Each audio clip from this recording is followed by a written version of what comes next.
ಇಲಾಖೆ ಏನ್ ಮಾಡೋದು?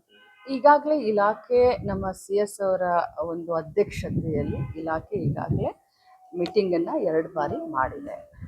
ಸ್ವಲ್ಪ ಜನ ಅಂದರೆ ತೀರ್ಕೊಂಡವ್ರ ಮೇಲೆ ಅಂಥವ್ರಿಗೂ ಕೂಡ ಗೃಹಲಕ್ಷ್ಮಿ, ಯಾಕಂತಂದರೆ ಅದು ನಮಗೆ ಗೊತ್ತಾಗೋದಿಲ್ಲ ಇಮಿಡಿಯೇಟ್ ಆದರೆ ಈಗ ಒಂದು ಸಾಫ್ಟ್ವೇರ್ ಇದೆ. ಆ ಸಾಫ್ಟ್ವೇರನ್ನು ನಾವು ಅದಕ್ಕೆ ಅಳವಡಿಕೆ ಮಾಡಿದ್ದೀವಿ. ಅದರಿಂದ ಮರಣ ಪ್ರಮಾಣ ಪತ್ರ ಆಗಲಿ ಅಥವಾ ನಮ್ಮ ಅಂಗನವಾಡಿ ಟೀಚರ್ಗಳು ಐಡೆಂಟಿಫೈ ಮಾಡ್ತಾರೆ.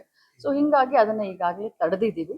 1 ತಿಂಗಳು ಹೋಯಿತು, ನಾನು ಅದನ್ನು ಹೇಳಲಿಕ್ಕೆ ಬಯಸ್ತೇನೆ. ಬಟ್ ಅದನ್ನು ರಿಕವರ್ ಮಾಡಬೇಕು ಅನ್ನುವಂಥದ್ದು ಹೊಣೆಗಾರಿಕೆಯನ್ನು ಕೂಡ ಕೆಲವು ಬ್ಯಾಂಕ್ಗಳಿಗೆ ನಾವು ಹಾಕಿದ್ದೀವಿ.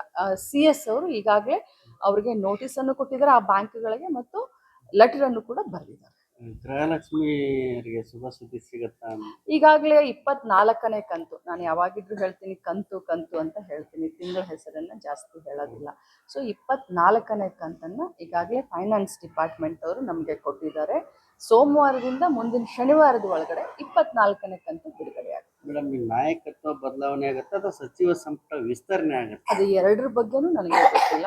ಏನು ಹೈಕಮಾಂಡ್ ಡಿಸಿಷನ್ ತಗೊಳುತ್ತೋ ಅದಕ್ಕೆ ನಾವು ಬರ್ತೀವಿ. ಒಂದು ಮೇಡಮ್, ಕೊನೆಯದಾಗಿ DKಶಿ ಅವರ ತಾಳ್ಮೆ, ಅವರ ಕಾಯುವಿಕೆ, ಅವರ ಶ್ರಮಕ್ಕೆ ಪ್ರತಿಫಲ ಸಿಗತ್ತಾ ಅಂತೇಳಿ ಅವರ ಅಭಿಮಾನಿ ಎಲ್ಲ ಹೈಕಮಾಂಡ್ಗೆ ಬಿಟ್ಟಿರುವಂಥ ವಿಚಾರ. ನೀವು ಎಷ್ಟೇ ಕೇಳಲಿ, ಯಾವುದೇ ರೀತಿ ಪ್ರಶ್ನೆ ಕೇಳಲಿ, ಅದು ಹೈಕಮಾಂಡ್ ಬಿಟ್ಟಿರುವಂಥ ವಿಚಾರ.